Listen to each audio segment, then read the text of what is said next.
परमेश्वर के नाम की महिमा होने पाए कि फिर एक प्रभु ने हमें एक मौका दिया कि आज भी हम उसके उपस्थिति में आए और परमेश्वर के वचन को हम पढ़ेंगे, उस पे ध्यान देंगे, मनन करेंगे। पिछले दिनों हम जिस प्रकार से इफिसियों की पत्री को हम पढ़ रहे हैं और आज प्रभु की इच्छा हुई तो इफिसियों की पत्री उसका तीसरा अध्याय को हम देखेंगे। स्लाइड शेयर करता हूं मैं।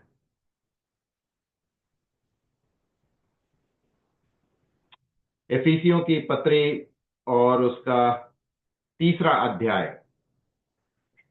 अभी तक हमने पहला अध्याय और दूसरा अध्याय हमने देखा है और जिस प्रकार हम जानते हैं इफिसियों की पत्री का जो लेखक है वो पौलुस है, प्रेरित पौलुस। और इसे हम प्रिजन लेटर कहते हैं, कार्यगृह पत्र।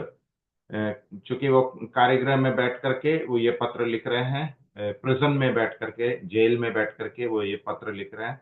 और करीब 4 पत्र को यहाँ से लिखा गया है। उसमें एफिसियों की पत्री जो है वो एक है, एफिशियंस, फिलिपियंस, कोलोशियंस और फाइलमेन। ये 4 किताब जो है या 4 पत्री जो है पौलुस प्रेरित यहाँ से कार्यगृह से लिखा हुआ ये पत्री है। हमने जिस प्रकार इसका बैकग्राउंड भी हमने देखा है, इसलिए ज्यादा उस पर हम फोकस आज नहीं करेंगे। हमने पहला अध्याय में जो हम देखा कि किस प्रकार पौलुस प्रेरित इफिसियों की कलीसिया के जो विश्वासियों हैं वहां पे हमने देखा है कि ये नए विश्वासी लोग हैं।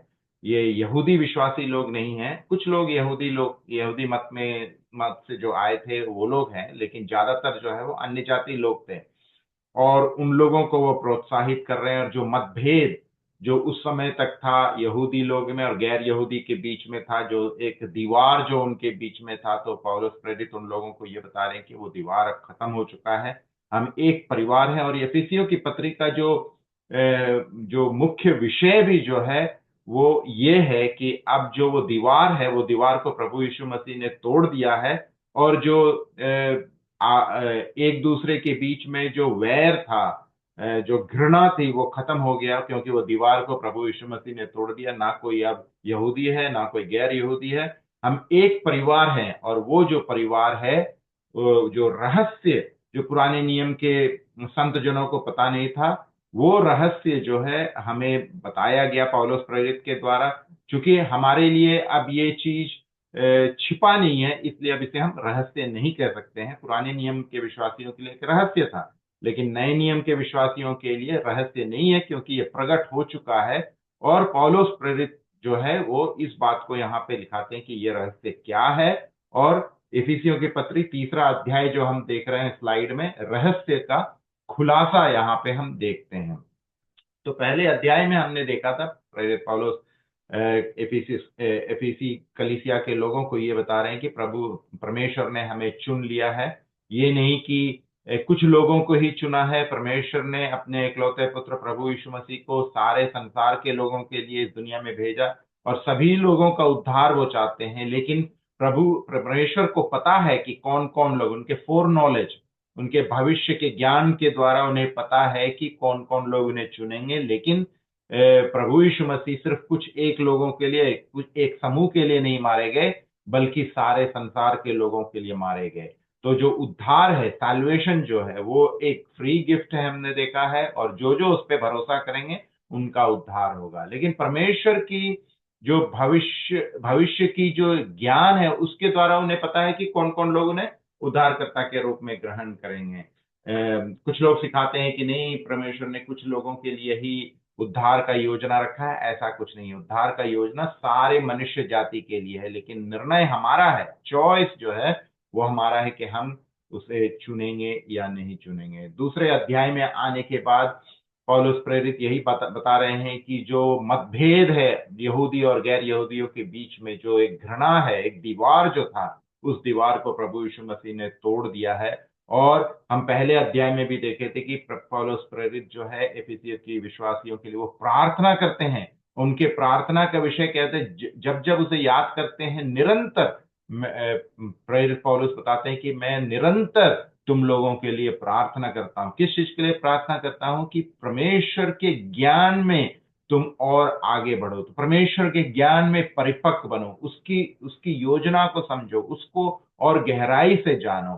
तो इस बात के लिए वो निरंतर प्रयास करते हैं और प्रार्थना करते रहते हैं। तीसरा अध्याय में भी जब आएंगे, यहां पर भी प्रेरित पौलुस एक प्रार्थना करते हैं। दूसरा प्रार्थना हम इस किताब में देखेंगे। तो ये है अभी तक जो हमने देखा था, और आज हम जो देखेंगे इफिसियों की पत्री तीसरा अध्याय, जो रहस्य का खुलासा यहाँ पे हम देखते हैं। आइए हम इफिसियों के पत्री तीसरा अध्याय 1 से लेकर के 6 तक पढ़ेंगे। इफिसियों की पत्री तीसरा अध्याय 1 से 6। इसलिए मैं पौलुस तुम गैर यहूदियों के लिए मसीह यीशु के हेतु बंदी बना हूं। तुम्हारे कल्याण के लिए परमेश्वर ने अनुग्रह के साथ जो काम मुझे सौंपा है, उसके बारे में तुमने अवश्य ही सुना होगा कि वह रहस्यमयी योजना, यही जो अभी रहस्यमयी योजना जो हम पढ़ने जा रहे हैं, दिव्य दर्शन द्वारा मुझे जनाई गई थी, जैसा कि मैं तुम्हें संक्षेप में लिख ही चुका हूं। चौथा है, और यदि तुम उसे पढ़ोगे तो मसीह विषयक रहस्यपूर्ण सत्य में मेरे अंतर्दृष्टि की समझ तुम्हें हो जाएगी। यह रहस्य पिछली पीढ़ी के लोगों को वैसे नहीं जनाया गया था, जैसे अब उसके अपने पवित्र प्रेरितों और नबियों को आत्मा के द्वारा जनाया जा चुका है। यह रहस्य है कि यहूदियों के साथ गैर यहूदी भी सह उत्तराधिकारी हैं, एक ही देह के अंग है, और मसीह यीशु में जो वचन हमें दिया गया उसमें सहभागी हैं। तो एफिसियों की पत्री तीसरा अध्याय और पहला आयत जो शुरू होता है, इसलिए मैं, तो जहां पर इसलिए आ गया, तो इसका मतलब क्या है, दूसरा अध्याय में जो बात पौलुस प्रेरित ने बताया और लिखा, दूसरे अध्याय में क्या लिखा कि जो यहूदी और गैर यहूदी के बीच में एक दीवार था, जो अलग अलग थे, वो दीवार प्रभु यीशु मसीह ने तोड़ दिया है। जब दीवार ही नहीं रहा तो हम एक हो गए, तो ना कोई यहूदी है ना कोई गैर यहूदी है, हम एक परिवार हैं। और वो एक परिवार जो है वो एक रहस्य था, और पुराने नियम के लोगों के लिए एक रहस्य जो था, नए नियम के लोगों के लिए वो रहस्य नहीं रहा, क्योंकि प्रभु यीशु मसीह इस दुनिया में आके उस दीवार को हटा दिया, तोड़ दिया, और हम एक हो गए। इसलिए यहां पे हम दूसरे आयत में देखते हैं रहस्यमयी योजना। फिर यहाँ पे चौथे अध्याय में हम चौथे आयत में देखते हैं रहस्यपूर्ण सत्य। पांचवें आयत में यह रहस्य, छठवें आयत में यह रहस्य, बार बार मिस्ट्री मिस्ट्री मिस्ट्री, यानी जो रहस्य हमारे लिए अब यह रहस्य नहीं, क्योंकि यह प्रदर्शित हो चुका है। जब तक कोई बात छिपा रहता है तब तक वो रहस्य है, लेकिन जब बात को हमको पता हो जाता है तब फिर वो रहस्य नहीं रहता है। लेकिन ये पौलुस प्रेरित बता रहे कि ये जो रहस्यपूर्ण योजना परमेश्वर की जो थी, जो पुराने नियम के लोगों को पता नहीं चला था, उनके लिए एक रहस्य था, लेकिन हम जो नए नियम के विश्वासी लोग हैं उसके लिए ये रहस्य जो है वो प्रदर्शित हो चुका है, इसलिए अब वो रहस्य नहीं है। इसलिए मैं पौलुस तुम, बार बार जब तुम बोलेगा, तुम कौन है? तुम मतलब गैर यहूदी लोग, क्योंकि एफिसियों की जो कलीसिया थी उसमें जो लोग थे वो गैर यहूदी लोग थे। कुछ लोग थे जैसे अपोलोस थे, और अकीला और प्रिसिला थी, ये लोग जो थे यहूदी लोग थे। बाकी जितने लोग थे वो गैर यहूदी लोग थे, यहूदी मत में भरोसा नहीं रखते थे। वो लोग प्रभु यीशु मसीह को ग्रहण करके आए थे, और ये बोल रहे तुम, यानी गैर यहूदी लोग, तुम यहां पे लिखा है ना गैर यहूदियों, यहां उत्तर भी दिया है, के लिए मसीह यीशु के हेतु बंदी बना हूं।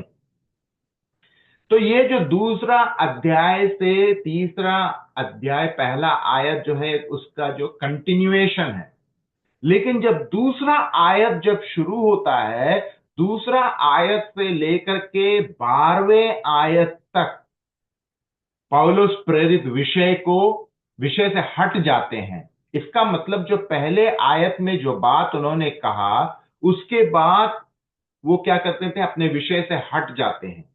तो दूसरा आयत से लेकर के 12वें आयत तक, एफिसियों की पत्री तीसरा अध्याय 2 से 12 तक एक स्टेटमेंट है, एक वचन है, एक वाक्य है। लेकिन लेखक जो किताब में जब जब लिखा गया तो हमारी समझने के लिए उसे अलग अलग वाक्यों में किया गया, लेकिन वो दूसरा आयत से लेकर के 12वें आयत तक एक स्टेटमेंट, एक संदेश है, और जो अभी तक पौलुस प्रेरित बोले उससे वो अलग हो जाते हैं, भटक जाते हैं। और जब 13वें आयत में जब आएंगे तब पहला आयत में जो बोल रहे हैं उसका कंटिन्यूएशन है। इसका मतलब 2 से लेके 12 तक जो है कुछ और विषय है, और 13वां आयत जब शुरू होगा तो पहला आयत के बाद वास्तविक तौर पे 13वां आयत होना चाहिए था, लेकिन पौलुस को कुछ और याद आ गया, इसलिए उस विषय से हट करके 2 से 12 तक उस बात को वो संबोधित करना चाहते हैं। क्या संबोधित करना चाहते हैं? क्योंकि इफिसियों की कलीसिया के जो विश्वासी लोग थे, जब उनको पता चला कि प्रेरित पौलुस जेल में है, कारागृह में है, तो उनको बहुत ही दुख हुआ। दुख इस बात के लिए हुआ क्योंकि उनको लगा कि अरे ये परमेश्वर के सेवक है, इतने महान सेवक है, प्रचारक है, इनके कितने महान महान कार्य हैं, और प्रभु उसे बचा नहीं रहा है। वो बंदीगृह में बैठा हुआ है, वो कष्ट सह रहा है, और इन लोगों को ये बात समझ में नहीं आया क्योंकि इनके लिए प्रेरित पौलुस इनका हीरो है, क्योंकि इनके प्रचार के द्वारा इन लोग प्रभु यीशु मसीह को जाने हैं। वो प्रभु यीशु मसीह के लिए अपने जान को देने के लिए तैयार है, और प्रभु यीशु मसीह उनको बचा नहीं रहा है, वो जेल में है, वो बंदी बना हुआ है।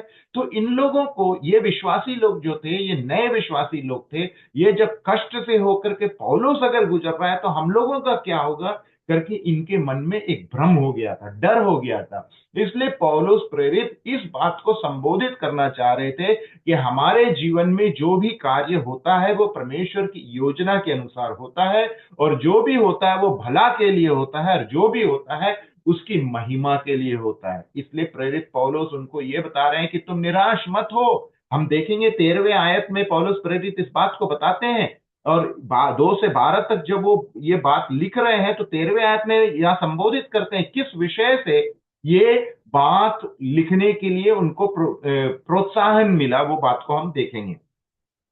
यहां पे क्या बोल रहे हैं? तुम्हारे कल्याण के लिए। सबसे पहले क्या बोले? मैं किसका बंदी हूं? तुम गैर यहूदियों के लिए मसीह यीशु के हेतु बंदी बना हूं। तो ये नहीं बोल रहे कि मैं तुम्हारा बंदी हूं, नहीं बोल रहे हैं यहूदियों का बंदी हूं या गैर यहूदियों का बंदी हूं, नहीं। वो बोल रहे हैं मैं मसीह यीशु के हेतु तुम्हारे लिए बंदी बना हूं। तो जो भी कार्य पौलुस प्रेरित करता है वो मनुष्य को देख के नहीं करता है, परमेश्वर की महिमा के लिए वो करता है, उसकी योजना को वो पूरा करता है। अब देखिए विषय क्या है यहां पे। वो इन विश्वासियों को निराश होने से बचाने की कोशिश कर रहा है, उनका विश्वास कमजोर होने से उन्हें उत्तेजित करना चाहते हैं। बोलते तुम्हारे, यानी गैर यहूदी लोगों से वो बात कर रहे हैं और बोलते तुम्हारे कल्याण के लिए, तुम्हारी भलाई के लिए परमेश्वर ने अनुग्रह के साथ जो काम मुझे सौंपा है। पौलुस प्रेरित बोलते हैं परमेश्वर की योजना के अनुसार मेरे लिए उन्होंने कुछ कार्य सौंपा है, कुछ कार्य अलग किया है। किसके लिए? तुम्हारी भलाई के लिए, तुम्हारी सेवकाई के लिए परमेश्वर ने मेरे ऊपर कुछ जिम्मेदारियां दी हैं, कुछ काम को सौंपा है। उसके बारे में तुमने अवश्य ही सुना होगा। ये बात पहले उसने बता चुका है। तीसरा है कि वो क्या है? वह रहस्यमयी योजना। कौन सा कार्य? तुम्हारे लिए परमेश्वर ने मुझे चुना है। इसलिए पौलुस प्रेरित बोलता है मैं गैर यहूदियों का प्रॉफिट हूं, मैं गैर यहूदियों का सेवक हूं। पत्रस जो था, पीटर जो था, वो यहूदियों का सेवक था।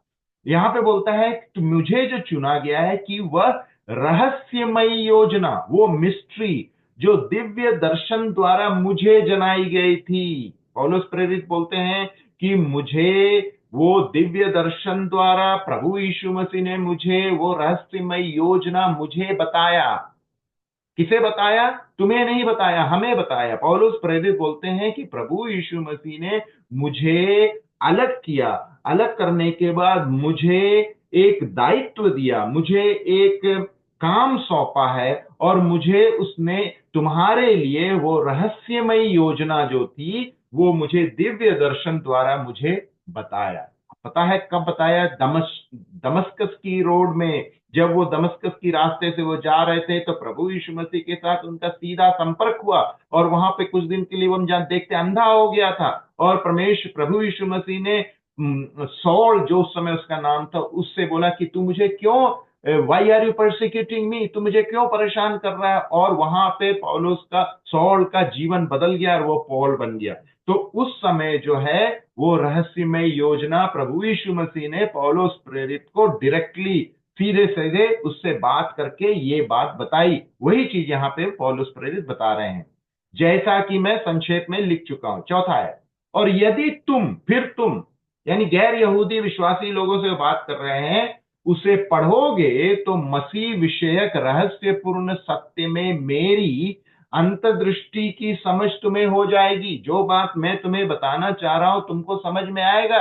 तुमने जो जो बातें मैंने तुम्हें पिछले दिनों बताया, जो जो बात मैं तुमको लिख रहा हूं, इसलिए लिख रहा हूं कि तुम और समझ पाओगे कि प्रभु यीशु मसीह ने मुझे कैसे चुना, प्रभु यीशु मसीह ने तुम्हारे लिए मुझे चुना, और आज मैं बंदी अगर हूं तुम्हारे लिए, प्रभु यीशु मसीह के कार्य पूरा करने के लिए मैं बंदी बनाऊं, इसलिए तुम निराश मत हो। पांचवा है, यह रहस्य पिछली पीढ़ी के लोगों, ये पिछली पीढ़ी के लोग मतलब पुराने नियम के विश्वासी, प्रभु यीशु मसीह के आने के पहले जितने विश्वासी लोग थे वो पुरानी पीढ़ी के लोग कहे जाते हैं। प्रभु यीशु मसीह के बाद वाले लोग नए पीढ़ी के लोग कहे जाते हैं। हम लोग जो है नई पीढ़ी के लोग हैं।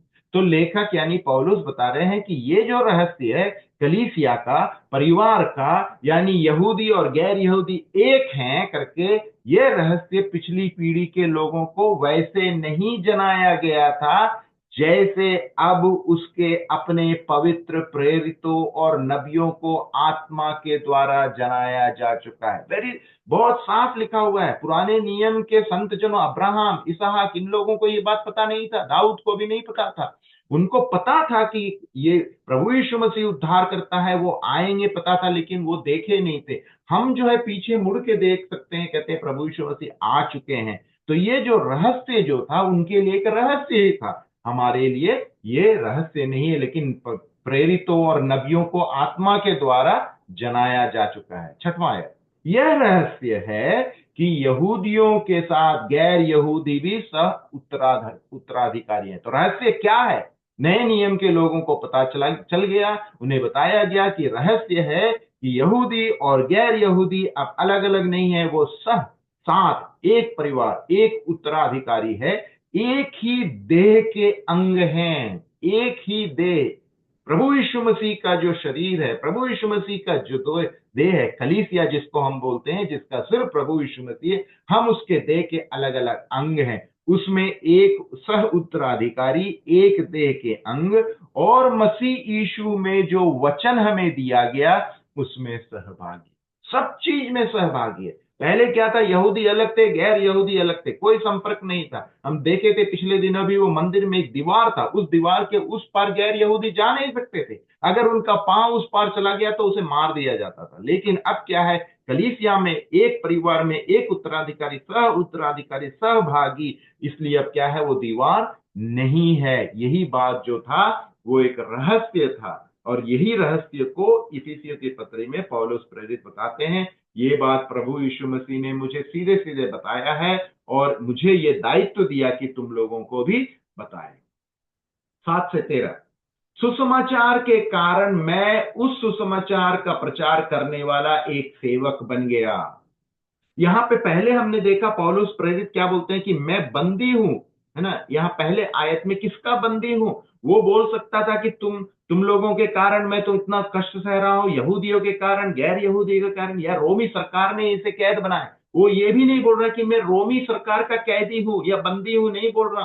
प्रभु यीशु के हेतु बंदी बनाओ। मैं किसका बंदी हूं? ना कि रोमी सरकार का हूं, ना यहूदियों का हूं, ना गैर यहूदियों का, बट मैं किसका बंदी हूं? प्रभु यीशु मसीह का बंदी हूं। कितना बड़ा एक गवाही है प्रेरित पौलुस का। वो बोलते हैं सुसमाचार के कारण मैं उस सुसमाचार का प्रचार करने वाला एक सेवक बन गया, जो उसकी शक्ति के अनुसार परमेश्वर के अनुग्रह के वरदान स्वरूप मुझे दिया गया था। कब दिया गया था? दमस्कस की रास्ते में, जब वो मसीह लोगों को ताड़ना देने जा रहे थे। वो जहां जहां मसीह देखते थे वहां पे उनको मारने की प्लान, योजना बनाते थे। और उसी रास्ते में प्रभु यीशु मसीह के साथ उनका डायरेक्ट क्या है, इंटरेक्शन हुआ, और वहां पे एक काउंटर हुआ, एनकाउंटर हुआ, और उस एनकाउंटर के कारण क्या है, उसने उस ज्योति को देखा और उसकी बुलाहट वहां पे हुए। प्रभु यीशु मसीह ने पौलुस प्रेरित को डायरेक्टली अपनी सेवकाई के लिए बुलाया। यही बात बता रहे हैं। 8वां आयत, यद्यपि सभी संत जनों में मैं छोटे से भी छोटा हूं। सब कोई अपने आप को बड़ा बनाना चाहता है, अपने नाम के आगे में कोई डॉक्टर लिख दिया, कोई रेवरेंड लिख दिया, कोई अपोस्टल लिख दिया, प्रेरित लिख दिया, कोई चमत्कारी लिख दिया। लेकिन प्रभु पौलुस प्रेरित क्या बोलता है, सभी प्रेरितों में से, सभी सेवकों में से मैं अपने आप को सबसे छोटा समझता हूं। प्रभु यीशु मसीह ने यही बात सिखाया। वो इस दुनिया में जब आए, चेलों के, अपने शिष्य लोगों के पांव धोए, तुम सेवक बनो। यहां पे पौलुस इस बात को दिखाते हैं, मैं सारे संत जनों में सबसे छोटा हूं, किंतु मसीह के अनंत धन रूपी सुसमाचार का गैर यहूदियों में प्रचार करने का यह अनुग्रह मुझे दिया गया है।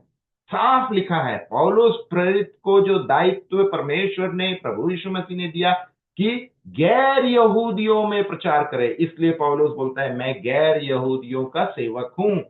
पतरस जो था वो यहूदियों का सेवक था, लेकिन पौलुस जब वो गैर यहूदियों का सेवक बन गया, उन लोगों के पास जाकर के वो सुसमाचार सुनाना शुरू किया। मैं गैर यहूदियों का प्रचार करने का यह अनुग्रह मुझे दिया गया। 9 में आए कि मैं सभी लोगों के लिए उस रहस्यपूर्ण योजना को स्पष्ट करूं। वो रहस्यमय योजना कि कोई भेदभाव नहीं होना चाहिए, कोई दीवार नहीं है, हम एक परिवार है, मसीह के एक देह है, एक सहभागी है, एक रोटी के सहभागी है, एक एक दाखरस का जो कटोरा का सहभागी है, उसमें अब कोई भेदभाव नहीं होना चाहिए। इस बात को प्रचार करने के लिए प्रभु यीशु मसीह ने मुझे चुना है और ये दायित्व मुझे दिया है। ये योजना को स्पष्ट करूं जो सब कुछ के सृजनहार परमेश्वर में सृष्टि के प्रारंभ से ही छिपी हुई थी। ये जो योजना परमेश्वर का जो था, ये सृष्टि से पहले छिपी हुई थी। ये पहले से परमेश्वर को पता था कि आदम और हवा पाप करेंगे, पाप करने के बाद परमेश्वर की महिमा से दूर हो जाएंगे, उनके जीवन में जो पाप होगा उसके कारण एक दीवार खड़ा हो जाएगा, और उस दीवार को तोड़ने के लिए प्रभु यीशु मसीह का इस दुनिया में आना बहुत ही जरूरी। ये जो योजना है, ये पहले से ही परमेश्वर ने दुनिया की सृष्टि से प्रारंभ से ही ये प्लान था, और लेकिन हमारे लिए ये छिपा हुआ था। 10वें आयत, ताकि वह स्वर्गीय क्षेत्र की शक्तियों और प्रशासकों को अब उस परमेश्वर की वह विधि ज्ञान को कलीसिया के द्वारा प्रकट कर सके। ये जो रहस्य था, सिर्फ पुराने नियम के विश्वासी ने, ये स्वर्गदूत लोग जो थे, वो लोगों से भी ये बात छिपा हुआ था। वहां पे जो शक्ति बता रहे हैं यहाँ पे, स्वर्गीय क्षेत्र और शक्तियों, हेवनली पावर्स जिसको हम बोलते हैं, उन लोगों से भी छिपा हुआ था। वो जानना चाहते थे, लेकिन उनके लिए भी ये वंचित था। लेकिन आज उनको कैसे पता चल रहा है? कलीसिया के द्वारा पता चल रहा है, मेरे और आपके द्वारा पता चल रहा है। इसलिए कौन बड़ा है? स्वर्गदूत बड़ा है या हम बड़े हैं? इसलिए इब्रानी की किताब में भी जब लेखक वहां पे लिख रहे हैं, जब यहूदी लोग स्वर्गदूतों की आराधना करते थे, पूजा करते थे, वो सोचते थे स्वर्गदूत नहीं, वो जो मूसा के पास ला करके न्याय न्याय प्रमाण दिया था, इसलिए वो स्वर्गदूत हमसे महान है। लेकिन लेखक बोलते नहीं, स्वर्गदूत हमारी सेवा के लिए सृष्टि की गई। यहाँ पे साफ दिखा रहा है पौलुस कि स्वर्गदूतों से ये बात छिपा हुआ था, लेकिन हम जो स्वर्गदूतों से बड़े हैं, हमें ये बात बताया गया था, इसलिए हमें स्वर्गदूत की सेवा नहीं करनी है, स्वर्गदूत हमारी सेवा के लिए बनाया गया है। स्वर्गीय क्षेत्र की शक्तियों और प्रशासकों को अब उस परमेश्वर की वह विधि ज्ञान को कलीसिया के द्वारा प्रकट कर सके।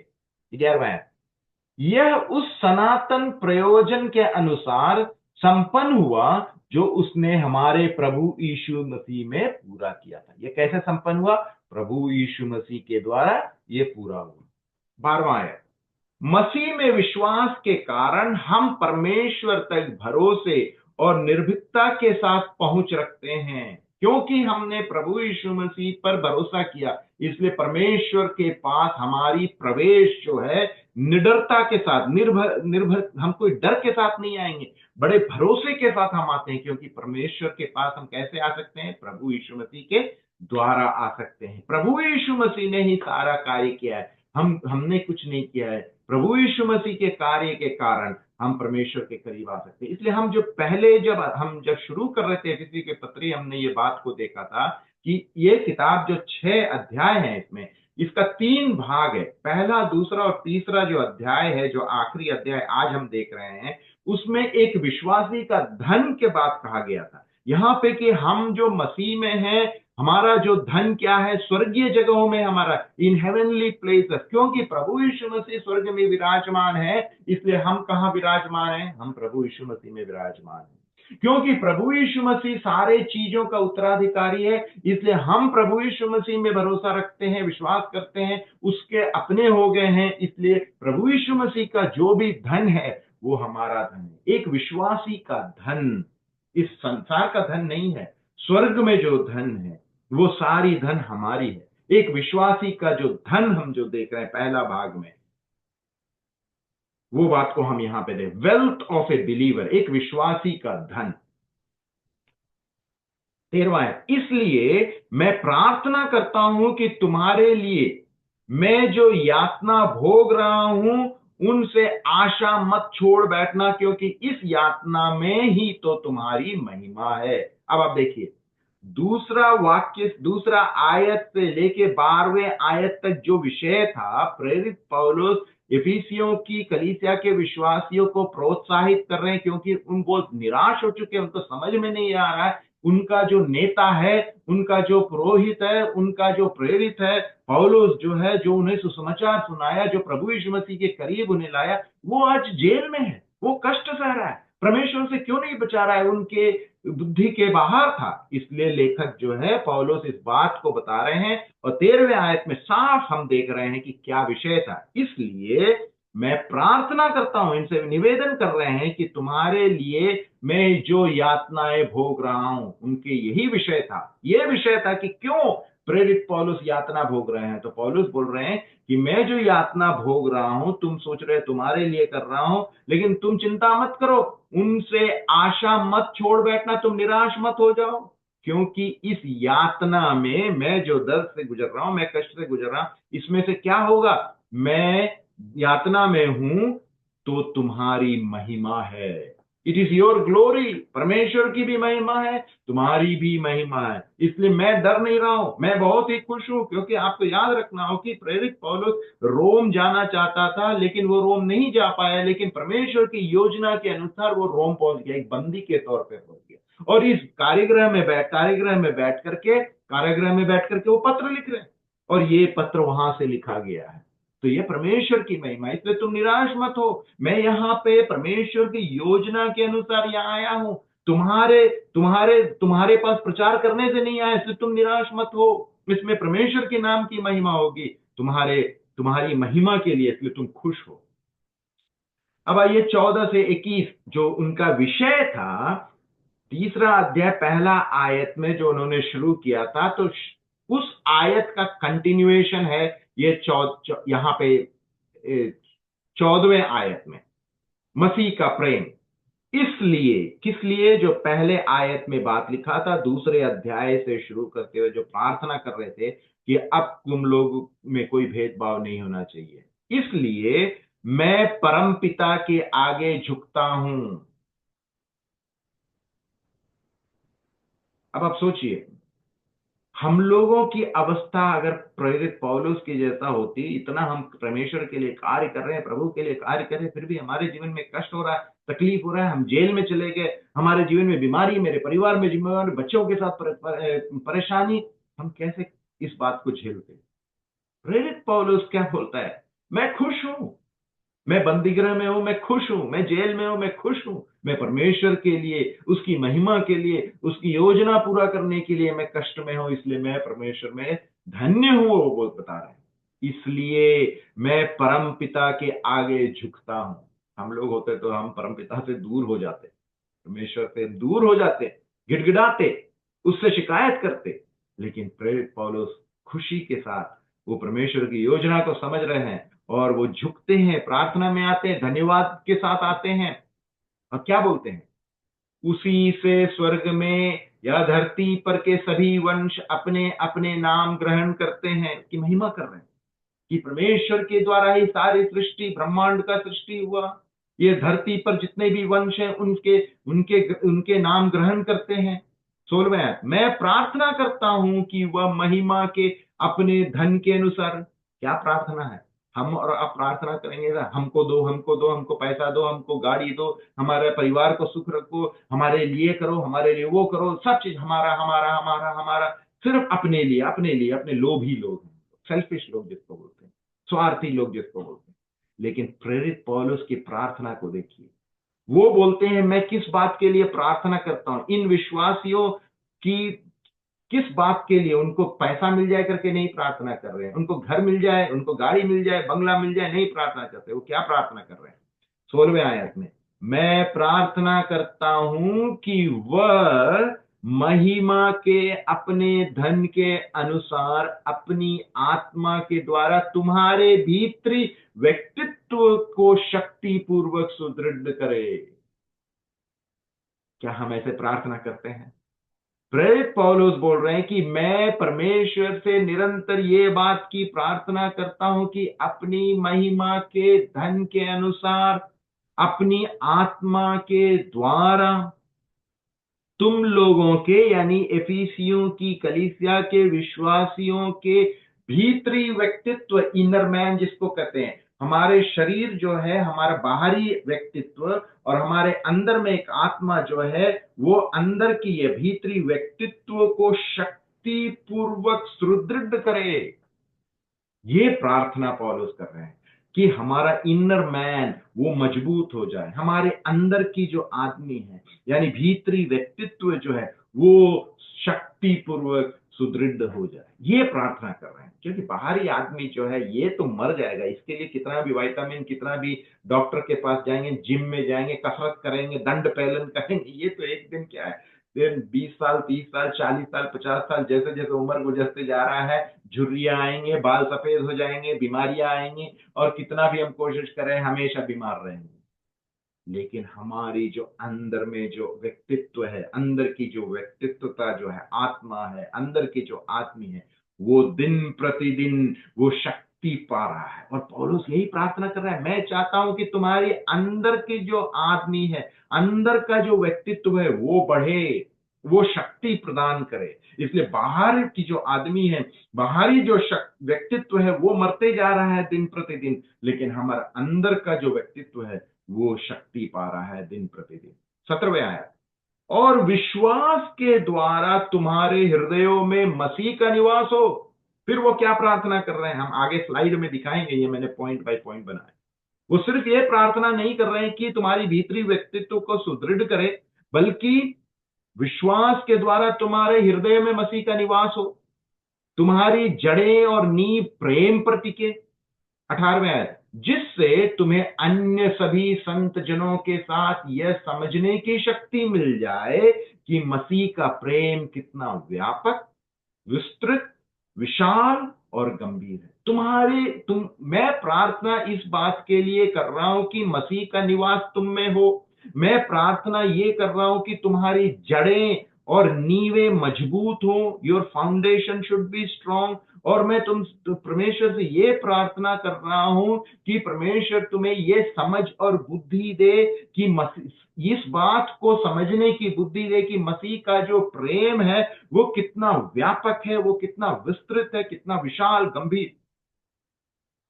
क्या हम ऐसे प्रार्थना करते हैं कि परमेश्वर तुम हमें ये बुद्धि दे कि मैं इस बात को जान सकूं कि तुम्हारा जो प्रेम है वो कितना व्यापक है, तुम्हारा जो प्रेम है वो कितना विस्तृत है, तुम्हारा जो प्रेम है वो कितना विशाल है, तुम्हारा जो प्रेम है वो कितना गंभीर है।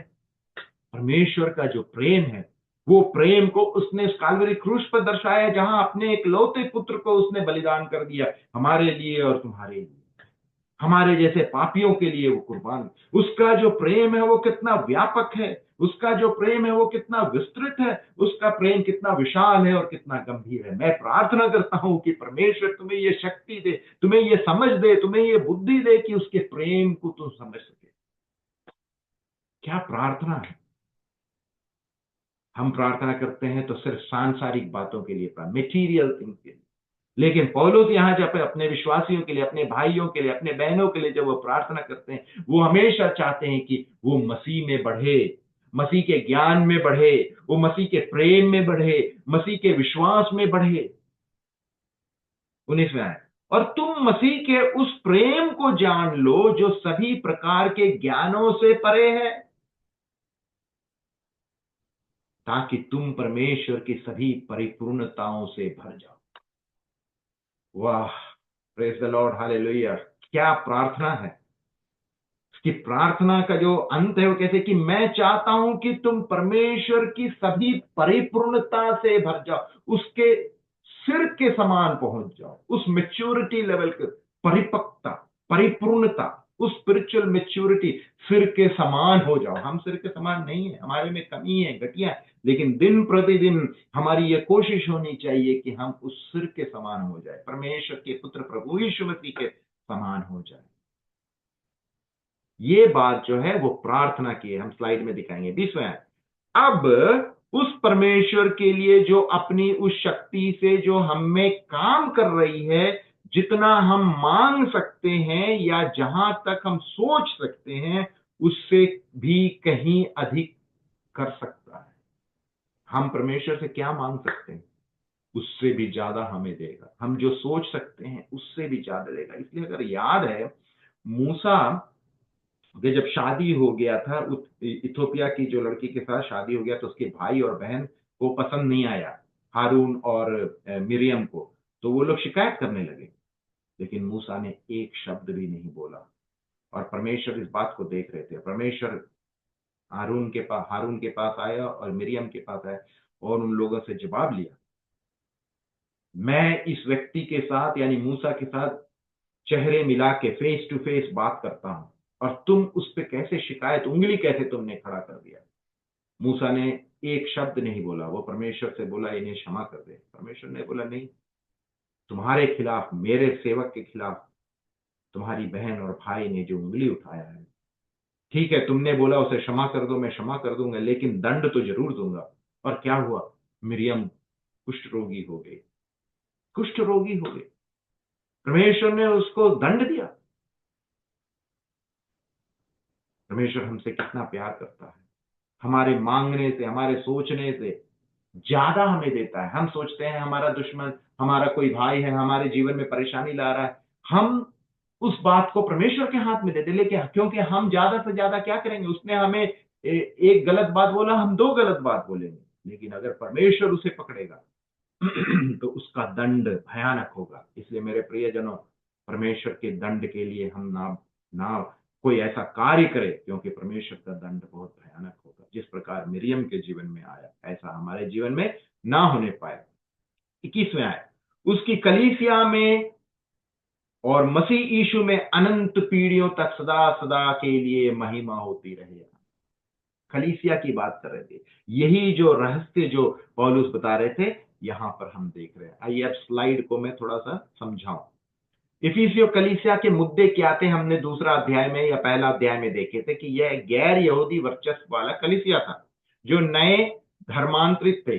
यहूदी अल्पसंख्यक थे, लेकिन वे सुसमाचार प्राप्त करने वाले पहले लोग थे। पौलुस गैर यहूदी विश्वासियों को प्रोत्साहित करता है कि वे परमेश्वर के प्रति आभारी रहे और यहूदियों के प्रति नाराज ना हो, जो उनके साथी भाई हैं। तीसरा अध्याय का मुख्य विषय यही है, क्या है कि अब तुम्हारा वो भाई है, तुम लोग भाई भाई हो, इसलिए कोई भेदभाव नहीं होना चाहिए था। दूसरा अध्याय, इफिसियों के दूसरा अध्याय 12वें आयत में ये बात को उन्होंने देखा है कि मसीह यीशु अगर तुम में नहीं है, तो तुम मसीह यीशु के पहले तुम्हारी अवस्था क्या थी, तुम उससे रहित थे, इसराइल के राष्ट्र से अलग किए हुए थे, प्रतिज्ञा की वाचाओं से अजनबी थे, तुम्हारे पास कोई आशा नहीं थी और संसार में परमेश्वर से रहित थे। ये गैर यहूदियों के लिए वो बता रहे हैं, ये विषय था। परिवर्तन क्या हुआ, अब गैर यहूदियों को यहूदियों के बराबर अधिकार और विशेषाधिकार प्राप्त हुआ। हमने देखा था ये दूसरा अध्याय में। यहूदी और गैर यहूदी दोनों ही मसीह बनकर अपनी राष्ट्र पहचान खो देते हैं। यहूदी और गैर यहूदी मसीह के शरीर के साथी सदस्य हैं। यहूदी अब कानून के अधीन नहीं है। तो हम इफिसियों के पत्र तीसरा अध्याय पहला आयत जो मैंने बताया था, इसलिए मैं पौलुस तुम गैर यहूदियों के लिए मसीह यीशु के हित बंधु बना हूं। और ये जो यहाँ पे दूसरा अध्याय से तेरह अध्याय तक वो विषय से भटक जाते हैं, क्योंकि उस विषय को वो सोच रहे थे संबोधित करने के लिए, क्योंकि जो विश्वासी लोग थे वो बहुत ही कमजोर हो गए थे, उनके मन में एक शंका हो गई थी, वो निराश हो चुके थे। इसलिए पौलुस उस बात को चैलेंज करना चाहते थे, इसलिए वहां पे उन लोगों को यह बताया कि परमेश्वर के योजना के अनुसार वो बंदीगृह में। और 14वें आयत से वो शुरू करते, यानी पहला आयत का जो कंटिन्यूएशन है वो 14 आयत से है। इसलिए मैं परमपिता के आगे झुकता हूं, और ये प्रार्थना जो है प्रेरित पौलुस यहां पे करते हैं। पौलुस ने खुद को यहूदियों का कैदी नहीं माना, भले ही उसे झूठे यहूदी आरोप में गिरफ्तार किया गया था, उसे रोमियो ने कैद कर लिया था और रोम में उसे घर में नजरबंद कर दिया गया था, लेकिन फिर भी उसने खुद को रोम का कैदी नहीं माना। पौलुस कहता है कि वह मसीह की उद्धार योजना के लिए अन्य जातियों की खातिर मसीह का कैदी है। वो मसीह का कैदी है। हम लोग भी किसके कैदी हैं? मसीह के कैदी। पौलुस के कारावास का कारण हम प्रेरितों के काम 21वें अध्याय 26 से 29 में हम पढ़ सकते हैं। परमेश्वर ने अनुग्रह के साथ जो काम मुझे सौंपा है, पौलुस इस बात को बोलते हैं दूसरे आयत में, राइट, कि तुम्हारे कल्याण के लिए परमेश्वर ने अनुग्रह के साथ जो काम मुझे सौंपा है, उसके बारे में तुमने अवश्य सुना कि वह रहस्यमय योजना दिव्य दर्शन द्वारा मुझे जनाई गई थी, जैसा कि मैं तुम्हें संक्षेप में लिख चुका हूं।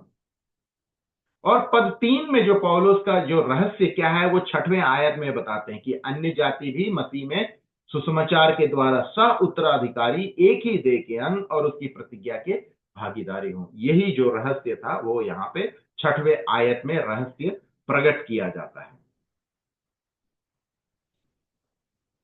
हमने इस बात को देखा, तीसरा अध्याय 7 से 10 तक हमने पढ़ लिया। 10वें आयत में, ताकि कलीसिया के द्वारा परमेश्वर की नाना प्रकार की बुद्धि अब स्वर्गीय स्थानों में शासकों और अधिकारियों को ज्ञात हो सके। पहला पत्रस 1 और 12 में इस बात को हम देखते हैं, जिन पर वह प्रकट हुआ कि वे अपनी नहीं वरन हमारी ही सेवा करते थे, और अब वे बातें तुम्हें उन लोगों के द्वारा बताई गई जिन्होंने पवित्र आत्मा के द्वारा जो स्वर्ग से भेजा गया है तुम्हें सुसमाचार सुनाया है, और जिन बातों को स्वर्गदूत भी जानना चाहते थे। इस बात को लिखा है कि ये जो रहस्य था स्वर्गदूत लोग जानना चाहते थे, वो बात भी स्वर्गदूतों से छिपा हुआ था, सिर्फ हम लोगों को ये बात बताया गया। यहाँ पत्रस कह रहा है कि अब मनुष्य जानते हैं, स्वर्गदूत जानते हैं, और कलीसिया उस रहस्य उद्घाटन का माध्यम है। वो कह रहा है कि स्वर्गदूत भी परमेश्वर की पूरी योजना नहीं जानते थे, और मसीह के बारे में प्रचार करने वाले भविष्यवक्ताओं को भी योजना की पूरी तस्वीर नहीं पता थी, पुराने नियम के विश्वासियों। अब पौलुस कह रहा है कि योजना स्वर्ग और पृथ्वी पर अर्थात स्वर्गदूतों और मनुष्यों पर प्रकट हो गई है, इसलिए अब वो रहस्य नहीं रहा। 11वें आयत में हम देखें, परमेश्वर तक भरोसे और निर्भीकता के साथ पहुंच रखते हैं। पुराने नियम में लोग डर के साथ आते थे, है ना, पुरोहित लोग, उनको पता नहीं था कि उनका जो बलिदान है वो स्वीकार किया जाएगा कि नहीं, इसलिए हमेशा डर के साथ आते हैं। लेकिन हम नए नियम में कैसे आते हैं? बड़े दृढ़ता के साथ आते हैं, भय के साथ नहीं आते हैं, निर्भीकता के साथ आते हैं, बड़े भरोसे के साथ आते हैं। इब्रानी की पत्री 4:16 में भी पढ़ते हैं, इसलिए आओ हम अनुग्रह के सिंहासन के निकट हियाव बांध कर चले कि हम पर दया हो और वह अनुग्रह पाए जो आवश्यकता के समय हमारी सहायता करे। इब्रानी 10:19, इसलिए हे भाइयों, जब हमें यीशु के लहू के द्वारा पवित्र स्थान में प्रवेश करने का हियाव हो। इफिसियों की कलीसिया के विश्वासियों के लिए पौलुस की मध्यस्थतापूर्ण प्रार्थना जो हमने देखा 14 से लेकर के 19वें आयत तक, और या 20 और अंत में 21वें आयत तक, यहाँ पे एक मध्यस्थतापूर्ण मीडिएटर, प्रेयर ऑफ मीडिएशन, वो लोगों के लिए प्रार्थना करते हैं। इस बात को हमने देखा, और इसका स्लाइड में आपको दिखाना चाहता है किस बात के 4 विषय पर वो प्रार्थना करते हैं। पौलुस की प्रार्थना में 4 विनतियां थी। 16वें आयत में हमने देखा क्या, कि इन लोगों को शक्ति प्रदान की जाए। दूसरी प्रार्थना क्या थी? तुम्हारी जड़ें और नींव में स्थिर रहो, फाउंडेशन टू बी स्ट्रांग। 18वें आयत में समझने की शक्ति मिल जाए, और 19वें आयत में परिपूर्णता, स्पिरिचुअल मैच्योरिटी, उस सिर के समान हम बन सकें, सिर के समान हम पहुंच सकें। हमारी जो इच्छा होनी चाहिए वही इच्छा होनी चाहिए। कितना प्रोत्साहन का एक लेख है जो पौलुस अपने विश्वासी भाई बहनों को वो लिख रहे हैं, कलीसिया को लिख रहे हैं। आज हमारे लिए भी एक बहुत ही प्रोत्साहन का विषय कि हम भी जब कैसे जीवन में, इस दुनिया में जब अपने जीवन को व्यतीत करते हैं, कष्ट है, तकलीफ है, लेकिन पौलुस हमें ये बता रहे हैं कि हमारी प्रार्थना क्या होना चाहिए, क्योंकि परमेश्वर ने, मसीह यीशु ने शैतान को जीत लिया है, मृत्यु को जीत लिया है। हमें डरने की आवश्यकता नहीं है। हमारे जीवन में अगर कष्ट हो रहा है तो उसमें कोई योजना है, उस योजना, परमेश्वर की योजना को पूरा होने में हमारा सहयोग होना चाहिए। इसलिए हम उस कष्ट को, उस कांटे को दूर करने के लिए ना प्रार्थना करें, बल्कि जो भी कांटा हमारे जीवन में है, उस कांटा के द्वारा जो वेदना है, उस वेदना को झेलने की शक्ति प्रदान हो करके हमारी प्रार्थना होनी चाहिए। और हम एक दूसरे के लिए कैसे प्रार्थना करें? उसे धन मिल जाए, गाड़ी मिल जाए, बंगला मिल जाए, नहीं, बल्कि प्रेरित पौलुस ने जो 4 विषय के लिए प्रार्थना किया था, परमेश्वर की शक्ति को, परमेश्वर के प्रेम को समझने की शक्ति, उसके breadth with length and depth जो बता रहा है, उसके गहराई, उसके चौड़ाई, उसकी ऊंचाई, हम समझ नहीं सकते हैं, लेकिन हमें समझने की बुद्धि प्रदान करे, ये प्रार्थना हम करने पाए। इसलिए जो पहला अध्याय, दूसरा अध्याय और तीसरा अध्याय का जो विषय था, हमने देखा एक विश्वासी का, यानी प्रभु यीशु मसीह को ग्रहण करने के बाद एक विश्वासी का धन, जो स्वर्गीय धन, स्वर्ग में हमारा जो धन है, उस बात को हमने देखा। हमारा धन इस पृथ्वी पर नहीं है, बल्कि स्वर्ग में। परमेश्वर की इच्छा हुई तो अगले सेशन में हम इफिसियों के पत्र 4 अध्याय जब देखेंगे, वहां पे एक विश्वासी का इस दुनिया में कैसा चाल चलन होना चाहिए, वॉक ऑफ ए बिलीवर। अभी हमने वेल्थ देखा, का धन को हमने देखा, अब एक विश्वासी का चाल चलन, हमारा इस जीवन में कैसा चाल चलन होना चाहिए, हमारा वॉक कैसा होना चाहिए। विभिन्न प्रकार के वॉक को हम, विभिन्न प्रकार के चाल को, परमेश्वर की इच्छा हुई तो हम आने वाले दिन में देखेंगे। परमेश्वर के नाम की महिमा हो।